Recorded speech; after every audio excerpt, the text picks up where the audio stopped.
for the candidates, please type them into the comments box below. Speaking about your campaign, it is a challenge in the system we have in our country to get your message out and to break through, especially in the two-party system. How do you face those challenges? How do you fight those challenges? How do you get your message out? In addition to doing things like the CNN Town Hall, which is going to start at 9 p.m. Eastern, less than an hour from now, how else do you get your message out? So, yes, and kudos to CNN for putting us on in this primetime spot, and we're really grateful for that and what that means for our democracy. We're hoping actually to get into the debates because we feel that the American people not only have a right to vote, we have a right to know who we can vote for. And there are actually 4 candidates who will be on the ballot for just about every voter ballot in enough states that they can win the election. So that's clear. That's 4 candidates. It's not 24. It's not some enormous number.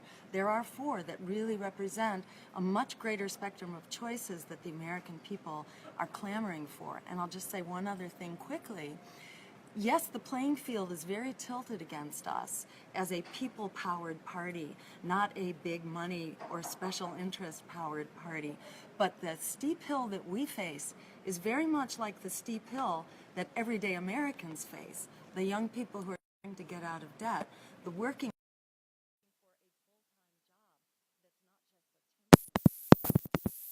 pays a living wage and gets them out of poverty. So I feel like we actually have the liberty to speak for everyday people because we are not a part of this privileged political system. We are really the voice of everyday Americans in this race. And you know, the debate is very important, and hopefully we can get into those debates. But we're going to continue to take our message to the people also. I mean, part of the strength of this Green Party is it is a grassroots party. It's based on, as Dr. Stein said, the people. And we want to return power back to the people. So what does that mean? It means we have to engage the people. We have to talk to people. We'll go into the neighborhoods, into the colleges, and dialogue with folks, in particular young people who understand that we are at a transformational moment. And there's a real opportunity to build something alternative, something powerful, something that's really, truly democratic. And the only way you do that, you engage the people. You demonstrate through your actions that you respect their intelligence and you understand and try to get across to them, as we already know, that we have the power collectively. You mentioned the people, and I wanted to ask you about the support that you're hoping to get. During the week of the DNC, I spent the week, like you, actually outside. I was covering the protests, and many of the chants that I heard from a good number of Bernie supporters were Jill, not Hill. Jill, not Hill. I wanted to know, what do you think of that? Where are you looking for your support? Is it from potentially disaffected Bernie supporters who don't want to support Hillary Clinton, or is it other places? Where are you looking to pick up your support? I think all over the political spectrum, actually, and it's been very interesting to see that in the polls we are picking up support from conservative, from Trump supporters, as well as from the Hillary and the Democratic camp. I think there's widespread discontent and real despair out there with our rigged economy and with our rigged political system that keeps people locked in it.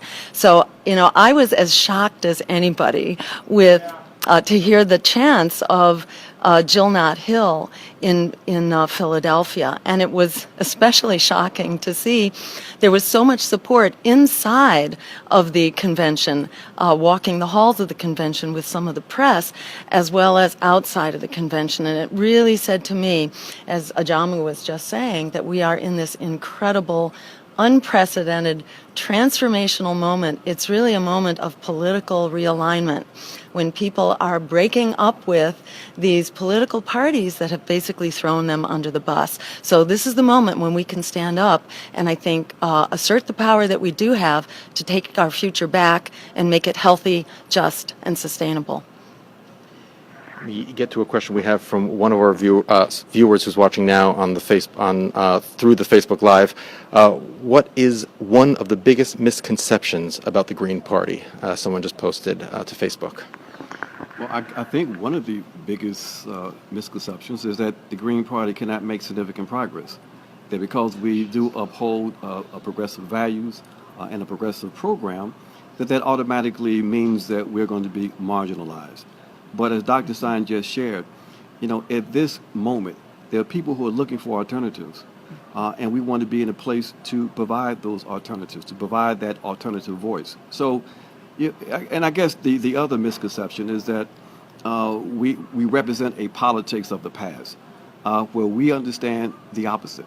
We have a lot of young people who are coming to the Green Party because they understand that we, in fact, represent the future. We're talking about transforming the society, transforming democracy. And people, I think that is beginning to resonate with people. Another question coming in right now from Facebook from a commentator asking, is it possible to win? So there are 43 million young people and not so young people who are trapped in predatory student loan debt right now without a way to get out of it, without the jobs that enable you to pay back that debt. Well, what our campaign alone is saying is that if we found it in our hearts somehow, or our political leaders did, to bail out the crooks on Wall Street who crashed the economy, we can find a way to bail out the young people who are the victims of that crashed economy. So we're the one campaign that will work to cancel student debt and create that bailout so that we can liberate a generation to basically be the stimulus package of our dreams. This isn't just for you, this is for all of us in society that relies on the younger generation to lead the way forward.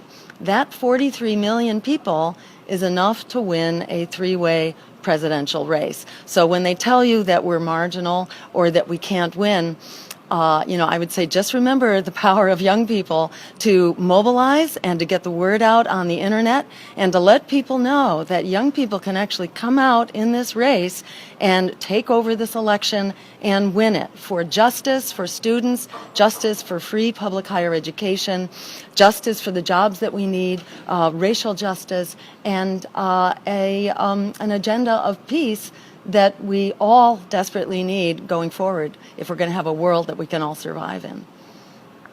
We are playing to win, and we really can't lose. Every time we have a chance to engage the American people, every time we win one person over to the possibility of change, we can't lose. We represent the future.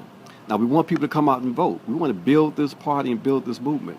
But because of the popular base that we have and the kinds of ideas we're trying to advance, anytime we get a chance to engage the people and show the people that in fact, we can go forward collectively and win, our campaign is a winner. Speaking about the party, you have very different backgrounds, the two of you, in relation to the party. Dr. Stein, you've run for governor, you've run for state representative, secretary of state in Massachusetts, and you've run for president before. Mr. Baraka, you very recently joined the Green Party and in joining this ticket. How is your difference in backgrounds with the party? How does that help you in working together? And particularly, Mr. Baraka, why did you decide, after many years of working in the field of human rights, that now is the time to get involved in dirty politics? Well, because of Jill Stein and the kind of courageous leadership she's been providing for quite some time. I supported the party back in 2008 when Cynthia McKinney and Rosa Clemente ran. I supported Dr. Stein in 2012. I was part of the Shadow Green cabinet. And so I believe in the kind of leadership and the vision of Dr. Stein. I believe that this is the moment for us to look at the electoral process critically, to see how we can engage that in advancing progressive politics. So I've always been involved in watching and analyzing the electoral process. I think that the historical conditions today provide us a real opportunity, a real chance to advance a social justice agenda utilizing this electoral process. I want to get to another question that we have from Facebook. Someone asking, what is your game plan to push to getting into the debates? And just on top of that question, I know there was a lawsuit which so far has not succeeded, and according to the rules, you have to have an average of polling with support of 15%, which you haven't broken yet. So what is your game plan to get into those debates? Great. So our real game plan is the people who are out there watching this discussion right now and the people who will be tuning in tonight. Our game plan really is for us as voters to insist that the debates should serve us. Right now, the debates are managed by a private corporation that is essentially a front for the Democratic and Republican parties. The League of Women Voters actually quit. They used to manage the debates, but when it got taken over by this commission, they said that this was a fraud being perpetrated on the American public. Walter Cronkite, the famous newscaster, basically said the same thing, because this is the dominant parties controlling the debates in such a way that they can silence political opposition. And we know that the American people are not happy with the choices that they've been given from the Democratic and Republican parties. So I encourage people to go to our website, jill2016.com, and join our campaign for open debates. So whether we boost ourselves to 15%, which is possible, because we've already doubled and tripled our numbers in the polls over the last 2 months or so. So it's possible we could do that again and make that 15% threshold. But we don't think that entry into the debates should be defined by the dominant political powers that want to silence opposition. We think that voters have a right to know who their choices are on the ballot and to know what it is that we stand for. There's a common argument against third-party candidates or any candidates not from the major two parties that it's either throwing your vote away or you could potentially act as a spoiler. Donald Trump in July said, "I figure anyone voting for Stein is going to be for Hillary, so I think a vote for Stein is fine." How do you respond to those arguments? Well, from the polls I've seen, actually, people are coming into our campaign, not just from the Democratic side, but also from the Republican side.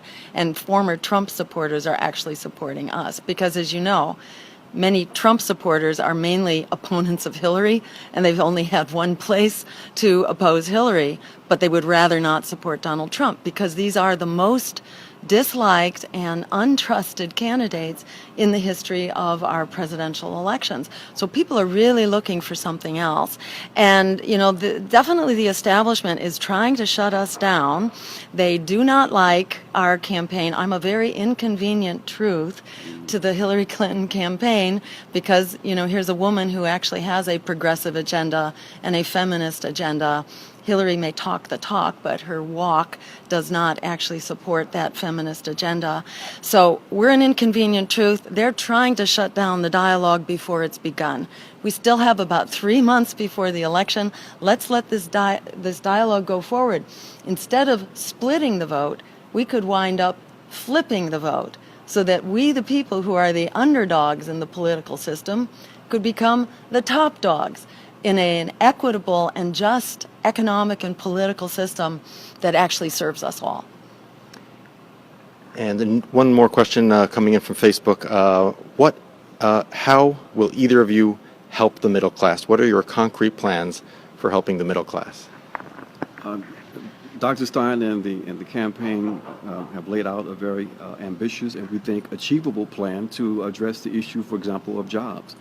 That we can provide a jobs program committed to transforming the society along green lines for 20 million people.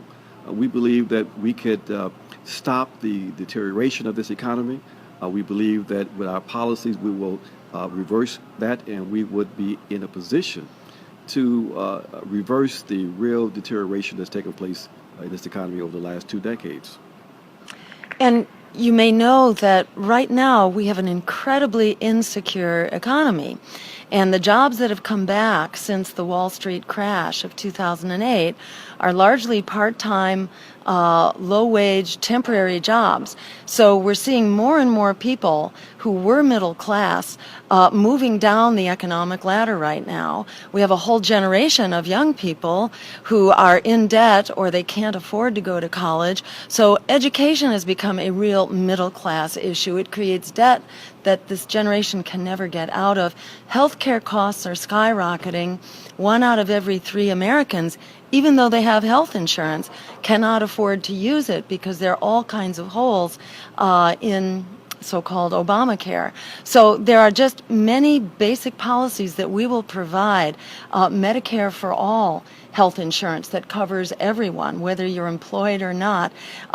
Education as a human right that provides free public higher education and cancels student debt and ensures that we have jobs. You may have seen in California right now, 20,000 people have had to flee their homes because of the wildfires.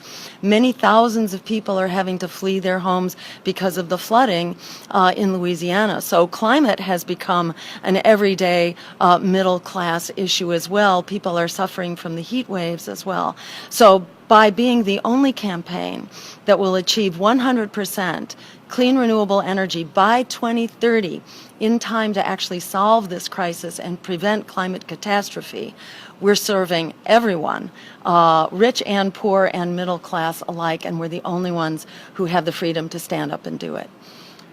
Ajamu Baraka, Jill Stein, I want to thank you for joining us on Facebook Live, CNN's Facebook Live tonight. I know we only scratched the surface, but that was just the first course. In about 25 minutes at the top of the hour at 9 p.m. Eastern, you will be able to see much more from both of them in CNN's Town Hall with the Green Party nominees for President and Vice President. Thank you very much. Thank you. Thank you. Thanks so much, John.